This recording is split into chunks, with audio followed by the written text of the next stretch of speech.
Señor esté con vosotros. Lectura del Santo Evangelio según San Marcos.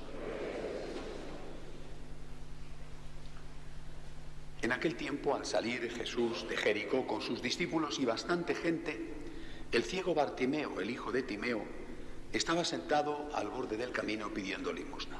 Al oír que era Jesús Nazareno, empezó a gritar: «Hijo de David, Jesús, ten piedad de mí».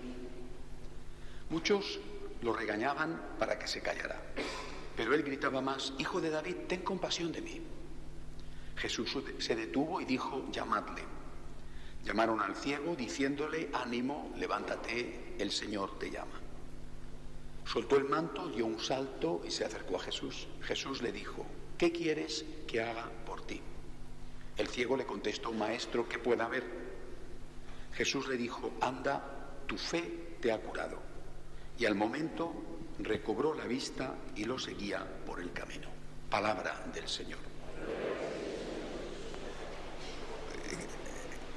Esta es una misa y es una homilía que voy a dedicar a este Evangelio como debe de ser. Ayer ya por la tarde hice una conferencia para presentar en una primera y rápida lectura las conclusiones del Sínodo de los Obispos. Por tanto, no voy ahora a hablar de lo que ya hice ayer. Si alguno quiere saber mi opinión en concreto, pues lo puede buscar en nuestra televisión, que ya está allí puesto la conferencia de ayer. Pero para hablar de este milagro y explicarlo, me tenéis que perdonar, sé que siempre son cosas antipáticas cuando os hablo de filosofía, pero tengo que remontarme un poquito atrás. La historia de la ciencia, la historia de la filosofía y también, de alguna manera, la historia de la religión, parte de un hecho que es fundamental. Lo que existe, existe al margen de si yo lo sé o si yo lo acepto. Es decir, en la ciencia y en la religión, si Dios existe, no tiene nada que ver si yo creo o no creo. Si existe, existe. Y si no existe, no existe. Yo puedo creer y no existe, y no porque yo crea va a existir. Y al revés. Si Dios existe, aunque yo no crea, sigue existiendo. Y en la ciencia, lo mismo. Las cosas son como son. Este principio, que vale para todo, tanto para la ciencia como para el pensamiento, como para la religión, este principio es lo que fundamenta el avance, el progreso, la investigación. ¿De qué se trata en ciencia? De averiguar cómo son las cosas, cómo son los átomos, cómo son y cómo actúan los virus y las bacterias, cómo es la naturaleza.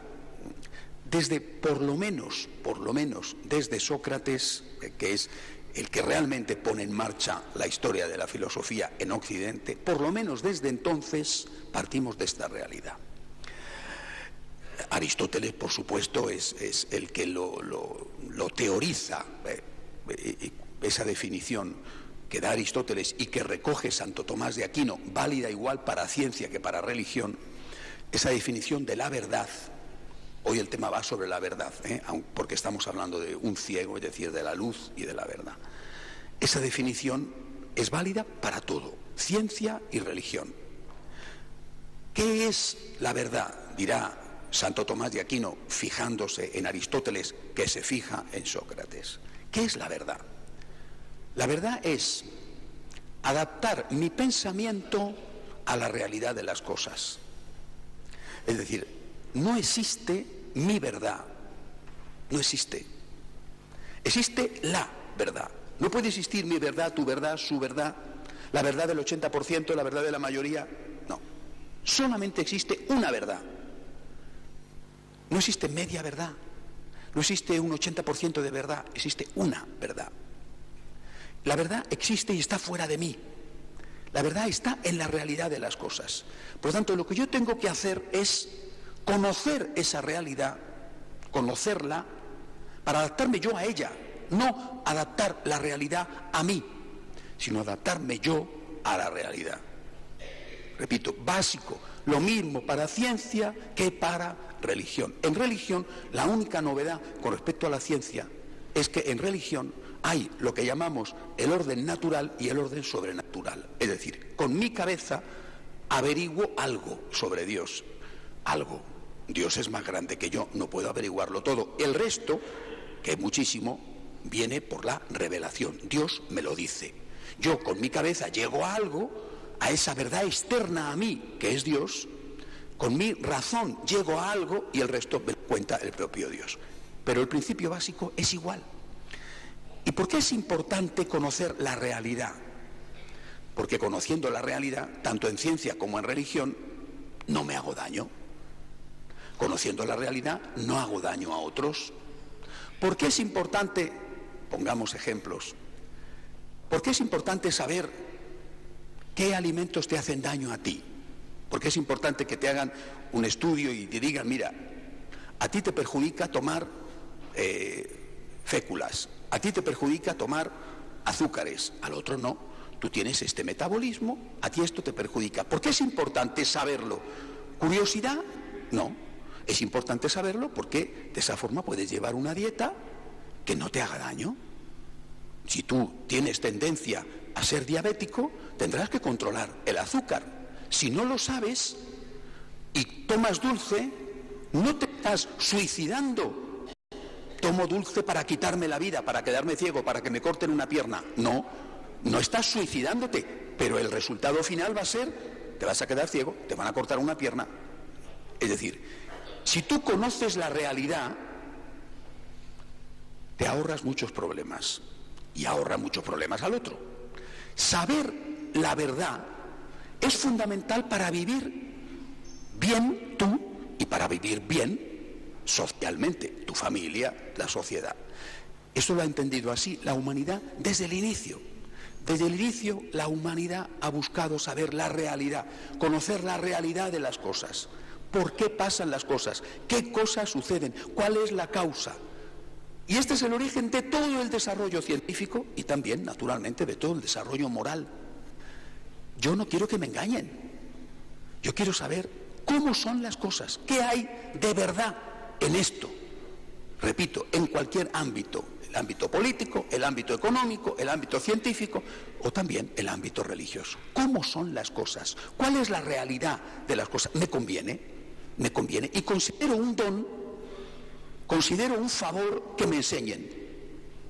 No considero un don y un favor que me engañen, considero un don que alguien me enseñe y me diga, mira, si haces esto, te va a sentar mal, si comes esto, vas a enfermar, si no tomas estas precauciones, tu familia se va a romper, si no haces esto, tus hijos van a quedar muy mal educados.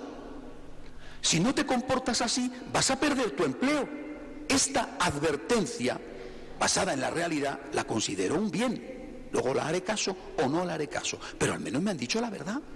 Mira, esto no debes hacerlo. Si tú fumas, puedes tener, probablemente vas a tener un cáncer de pulmón. Después fumas o no fumas, pero al menos te han dicho la verdad. No te han engañado, no te han dicho, fumas, que ya verás que no te pasa nada. Y luego pasa. Repito, esto es básico. Desde siempre, pero hay un momento en que esto se rompe. Si uno estudia historia de la filosofía, que es una de las cosas más apasionantes que uno puede estudiar, ve que hay un momento en que esta cadena ininterrumpida desde los orígenes de la humanidad se rompe y es precisamente en Alemania. En Alemania se genera un movimiento que se llamó el idealismo. Idealismo no por tener ideales, nada que ver. El idealismo, su figura más representativa fue Hegel, que da lugar a muchos hijos más o menos bastardos, en el sentido de más o menos fieles a él. Marx no en el sentido de tener sexo, más o menos de su línea, la derecha hegeliana, la izquierda hegeliana. Un hijo de Hegel va a ser precisamente Marx, el que teoriza sobre el comunismo. El idealismo parte de un principio que no tiene nada que ver con lo que había sido hasta ese momento todo el pensamiento y toda la investigación. Parte